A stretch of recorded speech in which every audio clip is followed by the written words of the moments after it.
What's going on, man? Welcome back to the basement.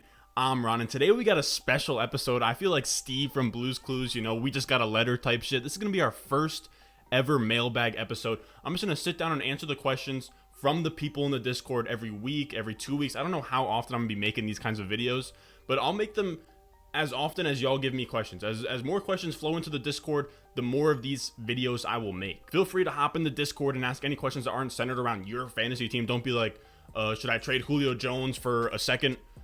I'm not going to answer that question. But if you want to ask me, what do I think about Julio Jones now that he's on the Titans or something like that, I will answer those kinds of questions. Personal questions. If you want to ask me, if you want to dig deep into your boy, you can ask those kinds of questions too. The Discord is dope, man. We have about 100 members at this point in time. We got some absolute sharks in the Discord. We're in there talking every day, bouncing trade ideas off of each other, talking draft strategy. And you can join the Discord at the top of the description, literally for free. I just want to house a spot in the world to have our little Discord community. I really do see you guys as family, brothers, cousins, the 0.3% of the females out there that watch videos as sisters, cousins, whatever have you. I think that I'm starting to get closer to you guys. I like answering your comments, interacting with you guys on Twitter. It's just a fun little community we got going on here. And we're not even done with the intro, and I'm already getting off topic and rambling. So without further ado, let's go. Thirsty, trying to choose. I know I'm pretty cool. My nitty bag. The first question we got is from BZ22 saying, what is the impact of deferring tight end premium values, i.e. 1.5 PPR versus 2 PPR, or 6 points per TDs versus 7 points for TDs, and when should our strategy change with tight end picks? And when I'm thinking about this kind of dichotomy, if you will, between the tight ends, that's a nice vocabulary word. I kind of divide it into 3 tiers. We got 1.5 PPR, which is kind of the standard in Dynasty now, because if you're just rocking with 1 PPR for tight ends, you don't really have to give any. You can just treat tight ends as second-class citizens in those leagues. But when we have 1.5 PPR, then we have 2 points per reception and up, and then we have 2 tight ends leagues. I'm not even going to talk about the 6 to 7 points per touchdown thing, because I don't think that is enough of a gap for me to really care when it comes to Dynasty leagues. And the crucial thing at each step is to factor the positional scarcity. How many of these tight ends can you actually shove in the flex spot? Because that's where you're really getting an advantage, is when you can start a tight end in the flex over a wide receiver or a running back and then become startable. That's when they really gain that kind of value. And at 1.5 PPR, you're not there yet. It's just closing the gap in total points between a tight end and the rest of the positions, just so much so that if I have Kittle and Waller in tier 4 in a standard normal non-tight end premium league, in a 1.5 PPR, I'm just bumping them up to tier 3, if that makes sense. It's the 2 PPR and up where you really start to gain an edge at tight end. Not only at the top end, with Kelsey, because Kelsey, Waller, Kittle, they become guys that can finish in the top 5 overall in scoring at that point in time. So that makes them premium assets. Kelsey, there's a chance that if you do 2 PPR, Kelsey could outscore CMC at that point. And not only that, but once you get to 2 PPR and above, you can start flexing tight ends. You can go as deep as tight end 12 to 15 to 16. You can start flexing those guys over running backs and wide receivers when you're in a pinch. So that makes them more valuable. Whereas in 1.5 PPR, I'm not really flexing tight ends, but outside of the top 8 to 12. And even then, I don't feel great about it. Then you have 2 tight end leagues. And even if it's 1 PPR and it's a 2 tight end league, that's when it really pushes those tight ends up. With 2 PPR, we're pushing the tight ends up into the first round. With 2 tight end leagues, we're also pushing them up into the first round because you're creating scarcity. It's similar to 2 quarterback leagues where Drew Lock might sit on waivers in a 1 quarterback league, but in the top 10 to 20 rounds in a 2 quarterback league, Drew Lock is going off the board because everyone needs a second quarterback. The same thing can be said about tight ends. Jared Cook is going to be flying off the board like hotcakes, even though in a 1 tight end league, no one really cares about Jared Cook. I don't know if we're going to put a sound effect for here, but here's the next question. We got Pete G. He's asking, what dynasty mistakes have you made recently and how have you improved as a result? My biggest mistake that I've made recently is going all in too early, and I see this a bunch in the Discord. I'm telling you guys, do not blow your load in the offseason, fellas. People want to push their chips all in. They think it's fucking poker. They think that they got a shot. They want to push their chips all in before the season even starts. I get a bunch of, should I flip a first and a second to go upgrade my tight end spot? I want to contend. No. And it's for 2 reasons. One being, I'm now on the side of things that future firsts are a terrible asset to give up. You have to fucking kill me with an offer if you want to grab one of my future first off me. I don't care if I'm even a contender. Future first only gain value, and then the players that you're getting, in that type of deal, especially if you're a contender, you're getting an older player. So as that future first goes up, your older player is going down. And unless if you win a chip, it's not worth it. In the second part of this, we're going to show with my team that I had last year, we're going to dive deep into actually the mistake that I made. And I was sitting pretty last year. Around August, I had Dak, Mixon, CEH, I had Amari Cooper, Miles Sanders, Juju Smith-Schuster. And I thought it was championship time. This is a one quarterback league. So I decided to double down on my Cowboys. I was big on the Cowboys last year. So I went out and I traded for Zeke. I gave up J.K. Dobbins, N'Keal Harry, and what ended up being the 110 in a one quarterback league. I got Zeke, Pollard, and John Brown in return. Looking back, I lost 5,000 points of value, or the equivalent of an additional first round pick in that deal. Just gone. Out of thin air. That is now gone from my team, that value. But it's not this. It's the mindset that it puts you in. You're no longer flexible. If you started the season 4-6, you can pawn off your like contender type players. You can get some draft picks. You can tank a little bit. You got that kind of flexibility. But once you give up that first, once you think that you're a contender, you now have to put your chips in. You have to push those all into the center of the table, hang your nuts, go win a championship. And that's what happened with me. By about midway, I was hovering around 0.500 because Dak got hurt. But at this point, I already gave up my first, so I had to make another move. My back's against the wall. I have to go contend. And without getting too complicated and diving too deep into my trade, I gave up some young assets, my 2022 first. So now I give up my 2021 and 2022 first to go grab Derrick Henry and some other pieces. So instead of being able to throw in the towel at 0.500, saying, fuck it, I'll give you guys some assets, I'll get my first, I'm out of here, I'll see y'all next season, I gave up another future first to get 2 aging running backs that are going to decline no matter what. I ended up finishing third. I missed out on prize money, had to completely retool my team this offseason. Thankfully, I swapped out Zeke and Derrick Henry for Cam Akers. I replenished my first, but that's just because your boy is a master trade negotiator. I got that Madden perk on lock. Let the contending come to you. You look up, oh shit, I'm 5-2.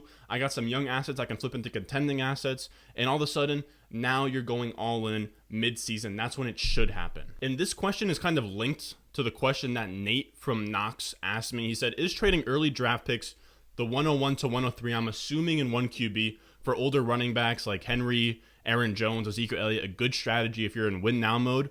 Or would you rather have young bloods like Travis Etienne and Najee Harris? I'd strongly push back on this. Even if you're contending, you want to build a dynasty and win for multiple years. Adding a Najee and Etienne to a contending roster is scary for your league mates because it sets you up for the long run. You're now a contender not only in 2021, but 2022, 2023. You're a scary team. Even if I'm contending, I'm trying to stay balanced by grabbing those rookies. And even if I'm contending and I don't have a top 3 pick, I'm actually for, if you have Ezekiel, if you have Derrick Henry, go flip those for a 101 or 102 and get your team to be younger. Derrick Henry and Ezekiel are going to fall off a Melvin Gordon, Le'Veon Bell, David Johnson type cliff. I don't know if it's going to be this year, next year, a year out from that. But if you get out early, you parlay that into a Najee Harris, now you're getting younger and you're building your team for the long run. And even if, let's say you're in that spot that we're initially talking about, I don't mind opting for Najee Harris because he's a better year one player than Travis Etienne. His redraft ADP is hovering around the second round. I have Najee Harris and Etienne ahead of all 3 of those guys in Dynasty regardless. Again, if you look up and you're 6-2 and Najee or Travis Etienne are only producing RB2 numbers, feel free to cash in. It doesn't take those running backs, they hold value. Cam Akers averaged like 7 points per game last year, didn't show anything until the last couple weeks of the season, and he still held value throughout the season. If you got to flip one of those running backs as you want to contend, you want to go all in, do it mid-season. Don't make that decision for yourself during the rookie draft in June, in May, whenever. I'd also say Zeke, Derrick Henry, those guys could all get hurt in training camp during the preseason. Random things happen. The farther out you make these type of deals, the more at risk you are. Remember, like last year, Ezekiel Elliott, his quarterback went down. These kinds of things happen. Even if it's not directly to the player, the offense can just go to shit. And by waiting till midseason, you could even add an RB1 at a cheap price. You don't have to pay the price of an Ezekiel Elliott, Derrick Henry. Every year, there's random running backs popping up in the top 12. Last year, you had Mike Davis, James Robinson, David Montgomery. You could have just paid a much lower price for any one of those guys and then used them to go win a championship. Next, we got a question from Mediocre. He's asking tips on Dynasty startup trades. When is the right time to trade up / trade down? And this is something that I'm a huge believer on, and it's tiered-based drafting. In my ranks, check them out. Down in the Patreon below, I have all of my players divided into tiers, and this is what I use in every single startup draft. I literally have my tiers set up, and I'm crossing players off as we go. So I can see how many players are left off in each tier. And this dictates the type of pockets that I'm trying to target in these startups. So for example, if there's 7 players in tier 1 and I'm picking at the 108, so there's 7 picks, there's me, and during those 7 picks, the first 7 players of tier 1 all go, and now I'm looking at tier 2 right in the fucking eyes, and there's 12 players left in tier 2 that I think are all about similar values. If all 12 players have about similar values, then if you're picking from whatever you want from the 12, you're reaching in that spot. You're getting no value there. So if that's me, I'm dipping the fuck out. I'm hitting them with the deuces. I'm trying to get the fuck out of that spot, preferably to the back end of the next tier. My whole strategy in startups is trying to catch the value at the back end of tiers, keep on snagging value, snagging value, snagging value. And on the other side, I'll say, if you're a little more aggressive, you want to trade up, this is how tiers work on the flip side. If you're at the 110 and you want a tier 1 player, one of those top 7 players, and let's say there's only 1 or 2 players left in that tier, that's when you got to move up to go and get one of those last 2 players in the tier. So as players start to fall to the back end of the tier, that's when I'm trading up.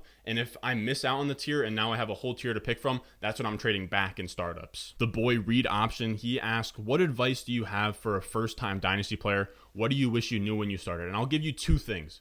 1, please use keeptradecut.com. No sponsorship, no promo. This is a dope website for anybody that's new to Dynasty or anybody that's a seasoned veteran in Dynasty. It's a site that's not only a trade calculator, but the rankings are crowdsourced. So you can use the rankings as an ADP. And that's the biggest thing that I see people that are new to Dynasty not be aware of. You have to be aware of the market. I'm not saying to draft based off of ADP, but keep an eye on ADP so you can just keep things in check so you know where you can get your player that you want. There's too many times I see a player reaching on a guy that they could have gotten minimum 2 rounds later. Like, bro, you don't need to go grab Laviska Shenault in round 4. I don't care if he's your guy. I don't care if you love the dreadlocks. I don't care if you loved his breakout age in college. You do not need to go grab him in the 4th round when his ADP is the 9th round. Respect the ADP. Even if he's going 9th round of ADP, if you want to jump up around and get him in the 8th round or 7th round, that's fine. But reaching super high on these players is a big no-no. And the second thing I do is invest in a trade calculator that has startup picks.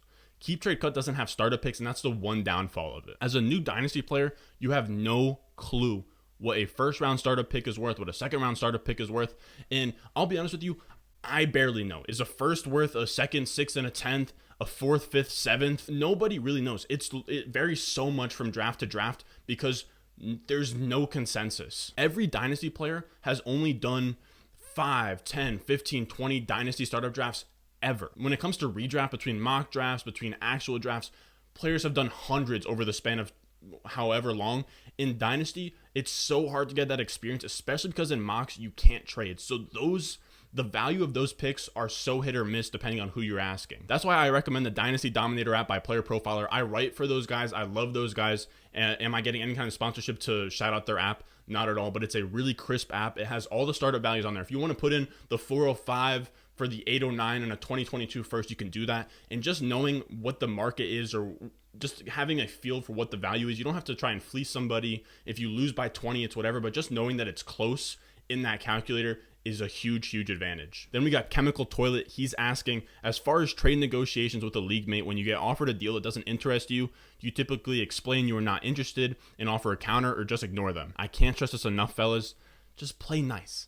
I'm the nicest guy of all time. I'm out there looking like a Chick-fil-A drive-through worker in these sleeper DMs, boys. I don't care if somebody offers me Darius Geisen a 3rd for CMC. I'll counter with a smile. And instead of always be closing ABC, I want to let you guys know, always send the counter. ASAC. You never know. The bozo in your league that sent you that trade, they made it clear that they want a player. Poke and prod and see what you can get out of that exchange. I can't tell you how many times somebody has tried to lowball the fuck out of me. I then send the counter, and we get a deal done that otherwise wouldn't have happened if he didn't lowball me. And if things fall through, they fall through. Someone says a trade, I always message them, send them a counter, whatever. And if I try and see if something can work out. And the biggest thing is that trading is the quickest way to gain value in Dynasty. I'm always trying to be involved in the most trades possible in my leagues. I want to be the majority owner of trades in my league. So I'm always trying to never burn bridges with people. I'm trying to never ignore them in the DMs. Just be a nice guy, send counters, and if things don't work out, they don't work out. You just say, hey man, I don't think we're going to get anywhere on this trade. I really want to keep this player, whatever. Just feed him some bullshit and walk your merry way. But just don't be an asshole. Last up, we got the Eclipse 09, and he rattled off a couple questions. His first one is, what are some insights or things you've noticed that can be exploited in rookie drafts so far this year? And again, boys, like with startups, tiers are super crucial. I don't think people realize how much of a drop-off there is after the 109 in Superflex rookie drafts. That is the biggest edge that I can give you. That tier of Trevor Lawrence, Zach Wilson, Justin Fields, Trey Lance, the 2 running backs, Jamar Chase and Kyle Pitts is rock solid. That 109 is beautiful. I want all of my picks to be in that range, and if I have a first in that 10 to 12 range, I'm flipping it, because you can still get a value of a late first, but to me, I value the 110 to 112 as an early second. There's a huge value clip from that 109 to 110. Let someone else grab Devonta Smith, Jalen Waddle, Mac Jones. I have all those guys in the same exact tier as Elijah Moore, Terrace Marshall, Rondale Moore, those kinds of guys. So I see no difference between the 201 to 203 and the 110 to 112, assuming that the first 9 are off the board. Then we got the next one. As a trend, do you find yourself more likely to react slowly to news/performances, i.e. stick with your prior evaluation, or react quickly, move to take advantage of the shift? I mentioned this in my lessons learned from 2020 video. I need to be less stubborn and adjust quickly, especially in redraft. I'm going to expose myself here for a second, fellas. This is that exclusive shit. Last year, I remember making a video in like the first 3 weeks of the NFL season saying, go buy DJ Moore and go sell Stephon Diggs. Obviously, looking back, looking like an absolute clown with that take, but things happen. I was super stubborn. We all know how good DJ Moore was last year. I thought he'd right the ship, but nope. He was drafted at wide receiver 7 at ADP. He finished at wide receiver 27 in PPR points per game. And on the flip side, we saw the same thing with Diggs. At the time, I thought Josh Allen ran the ball too much. He was inaccurate, wasn't capable of buoying a wide receiver 1 season. I was fucking dead wrong. And the thing is that I should have, you got to stay water in season, as Bruce Lee says, and you got to pivot quickly to gain the edge. There's going to be some people out there that still believe in DJ Moore, and that's when you can sell him in redraft. When players don't perform, it should be a red flag. It shouldn't be, let's just keep waiting it out because things are going to correct themselves. No, let's sell early. Let's move into a player that's been performing well this season and go from there. And the same thing can be said for Dynasty. If it's starting to look rough for a rookie, I'm going to be fielding offers, and if a guy I don't like, let's say Kadarius Toney is killing it, going crazy in the first couple games of the season, I'll make an offer and try and buy him high. I wasn't high on Brandon Ayuk coming out of college whatsoever. The guy, he was a senior declare. He was from junior college, didn't have a good breakout age. He wasn't that exciting to me. He performed super well, was a first-round pick, and now I'm all in. Then we got one more to take her home from Eclipse. What is the best thing you've bought recently in the last 6 months for under $100? And it's got to be this bad boy right here. Good old planner, chicken scratch all over the place. Look, I'm a fucking mess as a person. I have all my days planned out now for content, for rankings. I don't have all my days planned out to a T, but I at least got some to-do lists going on. I got some kind of structure in my day, and that's super valuable. And even then, I'm still all over the place, but at least I can try and function somewhat under control and feel like an adult. And that's the show, fellas. I had a fun time answering your guys' questions. If you fucked with the video, make sure you go down below, like, subscribe, and go down below, join the Discord at the top of the description. If you like this channel, if you're a part of this community, make sure you're in the Discord too, hanging out, being a part of the community. And you can participate in next week, next video, whenever it's gonna be. You can be in the next mailbag show, dropping questions in there, whatever you got for me. Remember, you can always find me at @Ronster_ on Twitter. As always, I'll see you guys in the next one.